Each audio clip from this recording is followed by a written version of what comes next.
आज हम बात करेंगे राजनीति की, लेकिन एक बिल्कुल अलग नजरिए से। किसी देश या राज्य की नहीं, बल्कि सिर्फ एक विधानसभा सीट की कहानी, राजस्थान के गुड़ामालानी की। ये विश्लेषण जमीन से लोगों की असल जिंदगी से शुरू होता है और एक ऐसा रास्ता दिखाता है जिससे सत्ता तक पहुंचा जा सकता है। तो चलिए इसे परत दर परत समझते हैं। हम इसे 5 हिस्सों में समझेंगे। सबसे पहले प्यास की धरती से शुरू करेंगे, जहां हम सबसे बड़ी चुनौती को महसूस करेंगे। फिर राजनीतिक पेंडुलम को देखेंगे कि यहां का चुनावी मूड कैसे बदलता है। इसके बाद वोटर की संरचना में हम मतदाताओं को और करीब से जानेंगे। चौथे हिस्से में हम जीत का एक खाका देखेंगे, चतुर्मुख रणनीति। और आखिर में हम ये समझेंगे कि आंकड़ों से शासन तक का सफर असल में है क्या। देखिए, कोई भी राजनीतिक विश्लेषण लोगों की जिंदगी से ही शुरू होना चाहिए, और गुड़ामालानी की जमीन प्यासी है। ये सिर्फ एक चुनावी मुद्दा नहीं है, नहीं, ये एक सियासी जंग की वो मानवीय कीमत है जो वहां के लोग हर रोज चुका रहे हैं। तो ये है गुड़ामालानी, राजस्थान के बाड़मेर जिले का एक बहुत बड़ा ग्रामीण इलाका। इसकी पहचान यहाँ की सूखी रेतीली जमीन से है और यहाँ की जिंदगी पूरी तरह से पानी पर टिकी है। यही जमीन यहाँ की सियासत की पूरी कहानी कहती है। अब जरा ये आंकड़ा देखिए, 1300 करोड़ रुपए। सोचिए कितनी बड़ी रकम है ये, और ये सारा पैसा इस इलाके में पानी का लेवल सुधारने की योजनाओं पर खर्च हुआ। इतनी बड़ी रकम से तो किसी भी जगह की पानी की समस्या हमेशा के लिए हल हो जानी चाहिए थी, है ना? तो फिर हुआ क्या? नतीजा ये कि कुएं आज भी सूखे हैं। 1300 करोड़ रुपए लगाने के बाद भी जमीन के नीचे पानी का स्तर लगातार गिरता जा रहा है। ये सिर्फ एक सरकारी नाकामी नहीं है, ये लोगों के टूटते हुए भरोसे का प्रतीक है। और जब लोगों की बुनियादी जरूरतें ही पूरी नहीं होती तो गुस्सा बढ़ता है, और वही गुस्सा चुनावी नतीजों में साफ दिखाई देता है। तो लोगों की इन परेशानियों का सत्ता पर क्या असर होता है? देखिए, गुड़ामालानी एक स्विंग सीट है। इसका मतलब ये कि यहां के वोटर किसी एक पार्टी के साथ बंधे हुए नहीं हैं। ये एक पेंडुलम की तरह है जो हर चुनाव में कभी इधर तो कभी उधर झूलता रहता है। आप पिछले 7 चुनावों को देखिए, कहानी बिल्कुल साफ है। 4 बार लगातार कांग्रेस, फिर 2013 में बड़ा बदलाव, बीजेपी आई। 2018 में सत्ता फिर कांग्रेस के पास, और 2023 में वापस बीजेपी। 2013 के बाद से यहां की जनता ने किसी भी पार्टी को दोबारा मौका नहीं दिया है। ये एंटी इनकम्बेंसी यानी सत्ता विरोधी लहर का एक क्लासिक केस है। यहां वोटर हर बार बदलाव चाहते हैं। लेकिन कहानी में एक और दिलचस्प मोड़ है, जीत का अंतर।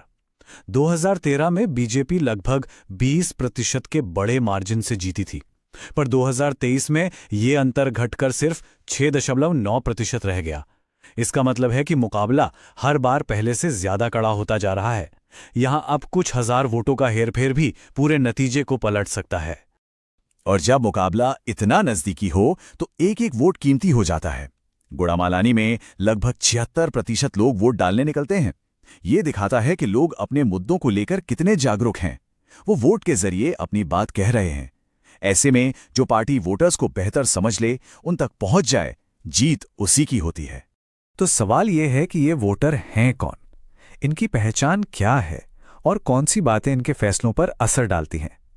चलिए अब गुड़ामालानी के वोटर की इस बनावट को समझने की कोशिश करते हैं। यहाँ का जो सामाजिक ताना बाना है वो काफी मिलाजुला है।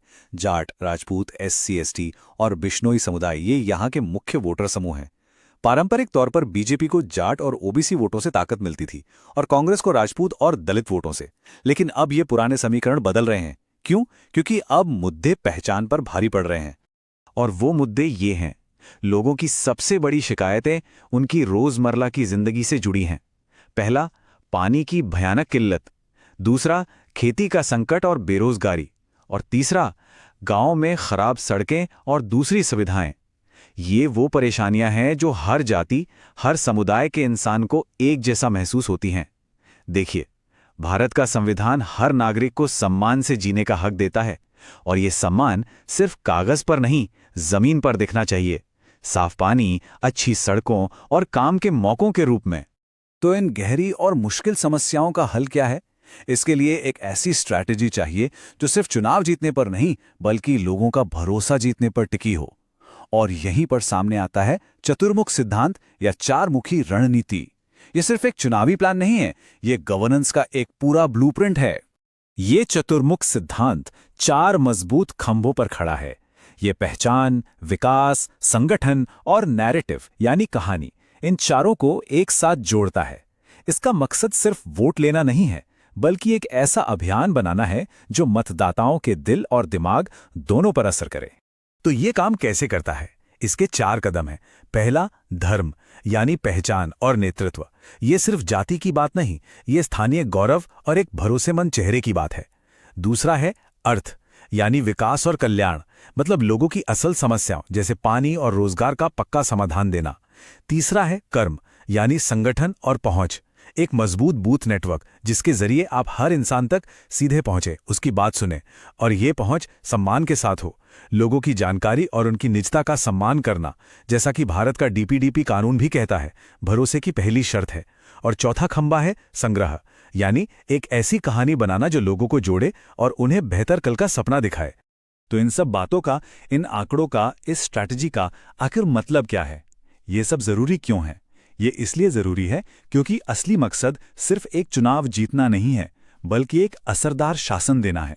एक ऐसी सरकार जो लोगों की जिंदगी को सच में बेहतर बना सके। ये एक लाइन पूरी कहानी को अपने आप में समेट लेती है। गुड़ामालानी में बीजेपी कुओं में पानी और किसानों को खेतों में रखने में नाकाम रही है। ये नैरेटिव सीधा लोगों के सबसे बड़े दर्द से जुड़ता है। ये दिखाता है कि एक कामयाब राजनीतिक रणनीति वही है जो लोगों की तकलीफ को समझती है और उसे अपनी आवाज देती है। और ये सब हमें एक बहुत बड़े सवाल पर लाके खड़ा कर देता है।